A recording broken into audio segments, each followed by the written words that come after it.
This right here is probably the #1 bind and fly long-range FPV drones that you can buy right now. It's called the iFlight Chimera 7 Pro, and in today's video I'll share my impressions of flying this drone in the past couple of weeks.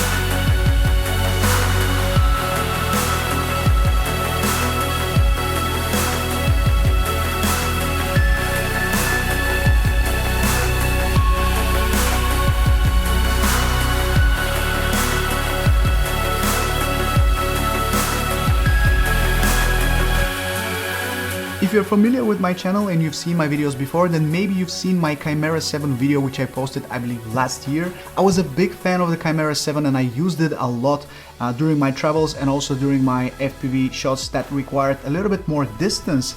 But I'm really excited for the Chimera 7 Pro because it fixes some of the things which were not ideal on the Chimera 7, and it brings some really good upgrades and updates to this whole flying system that will make the whole experience of flying this drone a lot better. So first of all, you will see that the drone is a little bit bigger. That is because it has been upgraded from 7-inch to 7.5-inch. So this should make the drone a little bit more smoother, stable, more efficient, and also more wind resistant, which is very important when you're flying a lot further than you normally are. With a smaller drone, you definitely need that efficiency with a 7 or 7.5-inch in this case drone. Next, you will see those side panels on both of the sides of the drone, similar to the Evoke drone from iFlight. They have introduced those same side panels for the Chimera 7 Pro, and you'll easily distinguish the Chimera 7 Pro mostly by these side panels. These side panels work great to protect the ESC and the flight controller from dust, grass,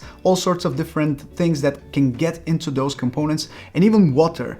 So even a slight drizzle will not be a big problem for this drone since it's protected from the sides, and water will be a little bit harder to get into those components. Still, I wouldn't really recommend you to do that. Now, this drone also comes with an upgraded stack coming from a Success F7 50 amp stack. Now it has the Blitz F722 stack, which comes with a 55 amp ESC. The drone still has some very rigid arms. I believe these are 6mm thick, and they also come in a Deadcat orientation, meaning that props will not get into the view of the camera, which is this one.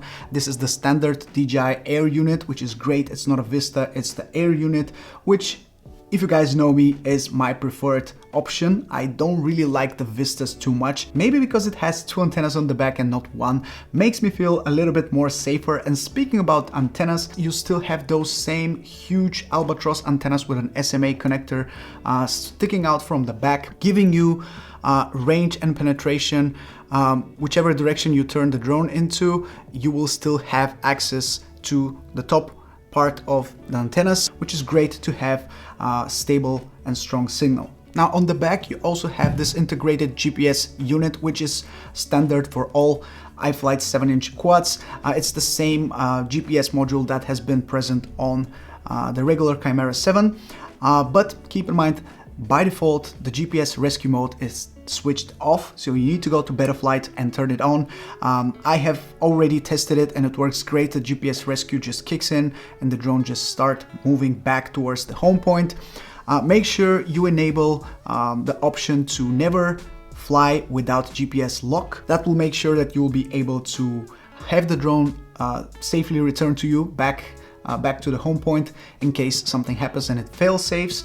So yeah, just my 2 cents. I have had good experience with the GPS rescue on Betaflight, even if it's a hit or miss in general, but here on the Chimera 7 Pro I haven't had any issues so far. You have 2 straps here on the top plate, meaning that you can put a pretty big battery on top, but you can do the same on bottom. It really depends on how you want to mount your batteries. You can do whatever you want. You can mount them on the top or in the bottom. It's entirely up to you. And speaking about batteries, I have been using the same 4000 mAh lithium ion battery from iFlight. it has been great. But I also sometimes use the regular 1500 milliamp hours LiPo batteries that I have for my other quads. If I plan to not fly this drone too far away from me, then I can of course just put a normal battery on it, or I have this connector right here, which enables me to simultaneously connect two batteries at once. This is pretty cool if you want to have more juice, but you don't want to use your lithium-ion battery, for example. You can use just two regular LiPo batteries and just fly this drone similarly to a freestyle 5-inch quad, because it has the power to do it. This drone also has upgraded motors. These are the Zinc 2 2809 1250 kV, and these motors are much better compared to the regular Chimera 7 motors from the past. I'm a big fan of the cruising speed because the drone is very efficient with these motors. However, it's still very punchy, it has power, and really depends on what batteries you're using, but you can use this for some tricks, for some quicker maneuvers, and for, I would even say, for some freestyle if you want to. I wouldn't really push it towards the freestyle part of flying, but it can get the job done if you really need it to. And of course, this drone also comes with the standard iFlight action camera mount, so you have this little 3D printed mount, so you can use pretty much any action camera you want, the go-to from Insta360 or the One RS, the One R, any GoPro you want, you can attach it very quickly with this little bracket here. And it's quite convenient to have. When you're making a purchase of this drone, you can select it to come with the iFlight Commando8 Radio, which is ELRS based radio, and you can have an ELRS receiver on the drone. This was my case. I got it with this radio and the ELRS receiver. However, I'm not a big fan of ELRS. I do like the look and the feel of the Commando8, so I do plan to give it a chance, but I don't have any good experience with ELRS in general, so I was a little bit skeptical to fly this drone far away from me with the ELRS receiver.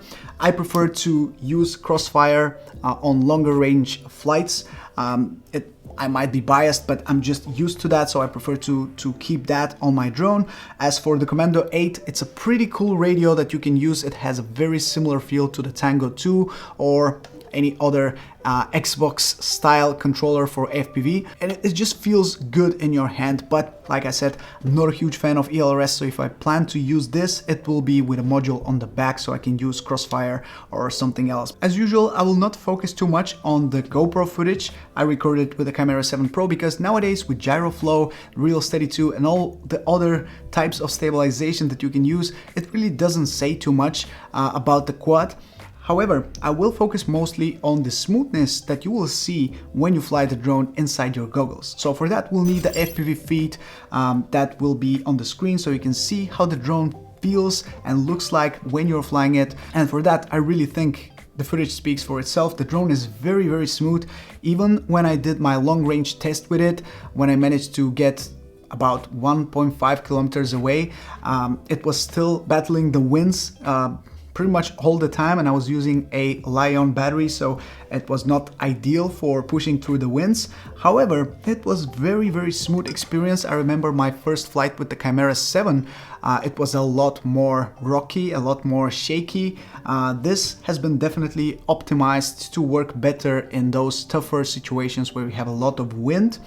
And again, I will say that I wouldn't really use this for freestyle, but if you want to, you can, because it has the power, it has the efficiency, and it has the punch to go through and do some of those flips and rolls that you might want to do every now and then when you fly with it. So yeah, even for that, this is a great quad. In general, I think the drone is definitely a step up from the Chimera 7, and it fixes all the things that were maybe not ideal about the Chimera 7. So the Chimera 7 Pro is the one to get in 2022 if you're looking for a bind and fly 7-inch drone that you want to buy and to be ready to get in the air as soon as possible. I am quite pleased, and I think for the type of flying I'm doing lately, this might be the one to use at 95% of the time, because most of the FPV footage I record requires some type of long distance flying and also some stability and smoothness. I'm not a freestyle pilot. I'm not someone who flies through small gaps all the time. So for my needs, I think the Chimera 7 Pro is probably the best bet. It will get the job done probably 98% of the time when I'm filming something with FPV. So yeah, I can definitely recommend this quad. If you're looking to buy something like this, then I would definitely recommend you to check it out. I will put a link in the description if you want to see all the different options that it has, because it has quite a few different options. It has the analog version, the ELRS version, the digital version, with all sorts of different receivers. You will see for yourself if you're looking for something like this, but that's pretty much it. I am very happy with this quad and I plan to use it in my upcoming videos, which you guys can let me know in the comment section below if you want to see more FPV on the channel, because I kind of miss it, to be honest. I have spent a lot of time lately shooting with different drones, but I want to get back to FPV a little bit more, and I plan to do that during the span of the summer. So if you're interested, if you want to see those videos, please let me know in the comment section below. Drop a like if you have enjoyed this video and subscribe if you want to see more videos from my channel as soon as they come out. This is Mike from Drone Supremacy. Thank you so much for watching and I'll catch you in the next one. Ciao.